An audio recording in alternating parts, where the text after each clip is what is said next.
Alors, je m'entretiens avec Émilie Bergeron, correspondante parlementaire pour la presse canadienne, Catherine Lévesque, journaliste au National Post, et Joël Denis-Bellavance, chef du bureau parlementaire de la presse. Donc, M. Trudeau va rester, apparemment, semble-t-il, contre vents et marées. Je pèse mes mots parce que le climat ressemble un peu en ce moment à une tempête. Joël Denis, est-ce qu'on a vraiment pensé qu'il pouvait partir? Non.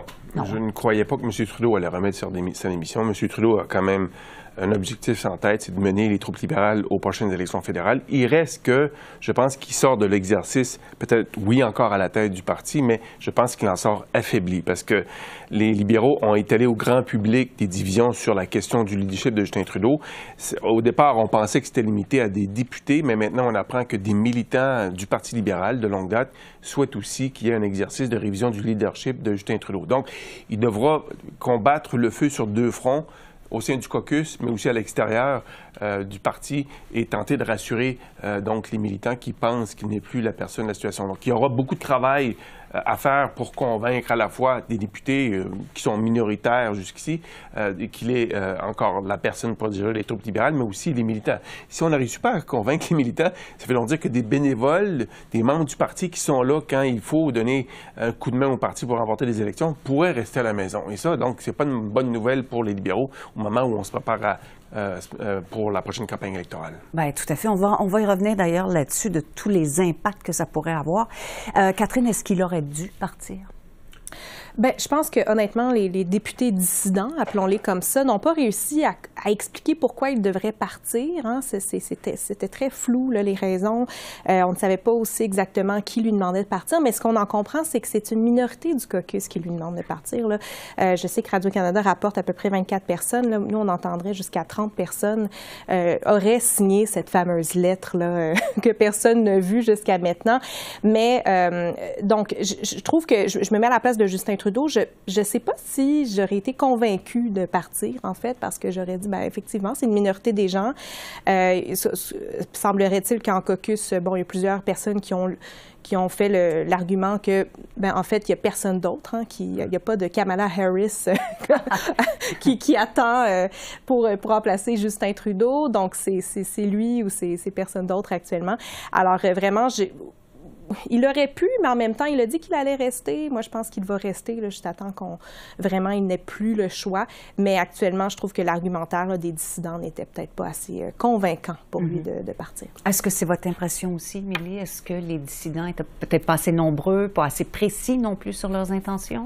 Peut-être. Le fait aussi que c'est une lettre que pas tous les députés avaient vu, donc certains même disaient c'est une lettre fantôme. Certains mettaient en doute son existence.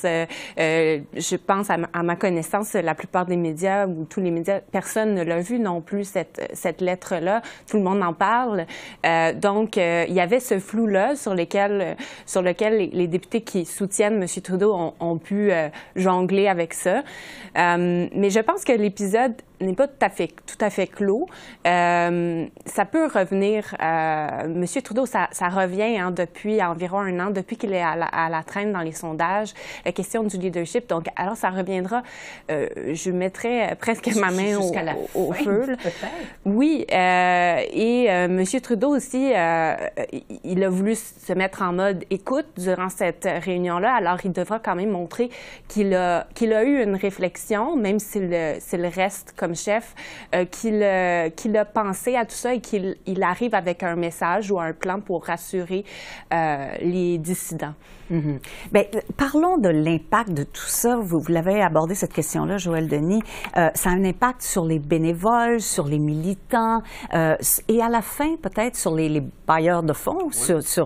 Est-ce qu'il y aura moins d'argent au moulin du Parti libéral avec tout ça, Catherine? Déjà, le Parti libéral ne roule pas sur l'or, hein, comparativement au Parti conservateur. Ça explique pourquoi le Parti conservateur mène une campagne publicitaire à tout azimut depuis des lunes. Donc, le Parti conservateur était essentiellement seul sur la glace pour diffuser des publicités.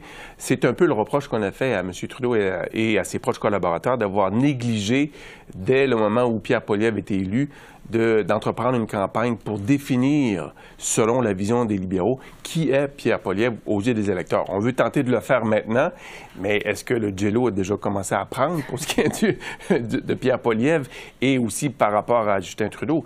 Et il y a aussi un élément qu'il ne faut pas négliger, Catherine, et c'est le suivant, c'est que M. Trudeau se bat contre la fatigue des électeurs, l'usure du pouvoir. L'usure du pouvoir, c'est un facteur contre lequel peu de gouvernements ont réussi à se battre avec succès. Parlez-en à Stephen Harper, parlez-en à Brian Mulroney, parlez-en même à Jean Chrétien. Quand il y a un appétit des électeurs pour du changement, l'appétit pour le changement a souvent, sinon 99% du temps, le dessus sur tout effort pour contrer cet appétit. Donc, c'est comme une vague là, qui balaie tout. Les carottes sont presque cuites. Les carottes sont pour parler d'appétit de carottes, voilà. Ouais. Si on parle en termes de chiffres, en fait, le Parti conservateur actuellement a 3 fois plus d'argent à chaque trimestre là, que le Parti libéral. Exactement, c'est des millions de plus. Et puis, en comparaison, bien, le Parti libéral ne semble rien faire, ne semble pas promouvoir son propre chef. Mais c'est vrai qu'avoir du changement à la tête du parti, en fait, peut-être que ça aiderait au financement, justement. On a vu, justement, je parle encore des États-Unis, mais quand Kamala Harris est arrivée, tout de suite, elle a réussi à récolter énormément d'argent. Donc, il y a comme ce sentiment-là aussi qu'on se dit, bien, Justin Trudeau, jusqu'à maintenant, n'a donné aucune raison pour les électeurs pour voter pour lui, pour expliquer pourquoi il veut un 4e mandat, mais aussi pourquoi les gens devraient l'appuyer, pourquoi les électeurs libéraux devraient lui donner son argent. Donc, je pense que c'est ça qui manque. Puis d'ailleurs, c'est pour ça que les militants libéraux, je pense, s'empressent de lui demander, oui, de partir ou du moins d'avoir des changements là, bien réels. Ouais. Je dirais aussi à ce sujet-là, ça aide aussi beaucoup oui, les conservateurs ont déjà beaucoup d'argent, mais c'est du bonbon pour eux là, de voir. Ils peuvent, dans leur courriel de financement, dire, regardez, ils s'entre-déchirent, les libéraux, venez avec nous. Il y a même M. Singh du NPD qui aujourd'hui est sorti avec derrière lui tous les membres de son caucus qui l'applaudissaient, sorti en mêlée de presse. En termes d'image, ça fait une sacrée différence. Oui, et puis il a lancé ce message-là en disant aux Canadiens, si vous regardez ce qui se passe avec les libéraux puis que ça vous rend cynique, ben, joignez-vous à nous. Donc, ça aide les partis d'opposition à façonner leur message. Ouais, c'est pour ça que je disais que M. Trudeau sort quand même affaibli de l'exercice, même s'il y a un semblant d'unité autour de son leadership. Les ministres, les députés qui sont sortis nous parler ont dit que tout le monde était uni vers un seul but, de faire Pierre Poilievre, mais on voit bien que les partis d'opposition font du millage sur cette affaire maintenant, sur la chicane de famille. Et aussi, les Canadiens, en général, historiquement, ont peu de patience envers les partis qui se chicanent de la sorte devant les caméras. C'est pas tout à fait devant les caméras, mais on sait ce qui se passe. Sur la place publique. Oui, sur la place publique. Et d'ailleurs, je serais pas étonné que les prochains sondages démontrent que le Parti libéral s'affaiblit encore plus pour ce qui est de la popularité du parti à cause, justement, de cette chicane de famille qui a fait grand bruit depuis 10 jours. Alors, la question, c'est qu'est-ce qui va se passer maintenant? À mon sens, la balle est dans le camp de Justin Trudeau. On a parlé des députés qui souhaitent avoir un plan précis pour relancer le gouvernement, pour même un recentrage. Ça pourrait passer par un remaniement ministériel. On verrait peut-être une nouvelle personne au ministère des Finances pour donner un coup de barre un peu plus à droite. Ceux que j'appelle les Blue Liberals, les libéraux qui sont plus au centre-droite, trouvent que leur parti est allé trop à gauche, donc il faut revenir vers le centre. Et donc aussi peut-être remanier l'équipe des collaborateurs, de proches collaborateurs de Justin Trudeau. Ça aussi, c'est une demande depuis longtemps. Mais surtout, passer à l'offensive et proposer un plan de campagne qui va permettre au Parti libéral d'espérer peut-être que c'est pas impossible un 4e mandat, bien que, historiquement, les données jouent en défaveur des libéraux. Nous, en fait, ce qu'on a entendu en coulisses, c'est que les députés dissidents ont donné jusqu'au 28 octobre à Justin Trudeau un autre ultimatum. Il y a le 28 et le 29. Il y a le 28 et le 29. Donc, jusqu'à lundi, Justin Trudeau, pour présenter quelque chose, pour leur démontrer pourquoi il devrait rester au pouvoir. Donc, mais là, la question, c'est sinon quoi? Sinon, qu'est-ce que les députés vont faire? Et ça, on n'a pas encore eu eu de réponse de leur part. Est-ce qu'ils vont voter contre leur gouvernement? Est-ce qu'ils vont partir? On n'a toujours pas ces réponses-là. Alors, voilà, on va voir dans les prochains jours, mais certainement, si on a à voir des changements, j'ai l'impression qu'on va peut-être attendre que l'élection américaine le passe et ensuite, peut-être qu'on pourrait voir un remaniement, on pourrait voir peut-être d'autres actions. L'idée d'une prorogation aussi, je pense que ça a été... Est-ce que c'est toujours dans l'air? Ça a été écarté, là. Autant la vice-première ministre Chrystia Freeland que Mme Gould ont dit non, il n'y en est pas question. Mais au fur et à mesure que les semaines passent, que la paralysie aussi au Parlement continue, ça pourrait peut-être devenir plus intéressant au niveau stratégique, de pouvoir faire en bon français un reset, là, de pouvoir dire... Voici, c'est ça notre plan qu'on présente aux Canadiens, d'arriver avec ce nouveau message. Ça permettrait de rebrasser un peu les cartes après un remaniement ministériel. Par contre, ça pourrait aussi encourager un certain cynisme de voir que le gouvernement doit y aller avec une prorogation. C'est jamais nécessairement populaire. Là. Comment la population réagirait à ça, vous pensez? Ça avait été, il me semble, mal reçu quand M. Harper avait fait ça. Donc, je pense qu'il y a des risques qui viennent avec ça. Tout dépend de ce qu'il amène aussi dans le discours du trône, comment il arrive à changer de disque finalement, à changer l'histoire un peu, ce dont les gens se rappellent. Mais un discours du trône, c'est aussi soumis à un vote. Donc, vote de confiance, oui. Oui, exactement. Donc, est-ce que ce serait de prêter flanc aux oppositions? Peut-être aussi. Il y a aussi un problème technique pour ce qui est de la prorogation. Ce qu'on m'a expliqué, c'est que on ne peut pas proroger parce qu'on n'a pas adopté les crédits budgétaires nécessaires au fonctionnement du gouvernement.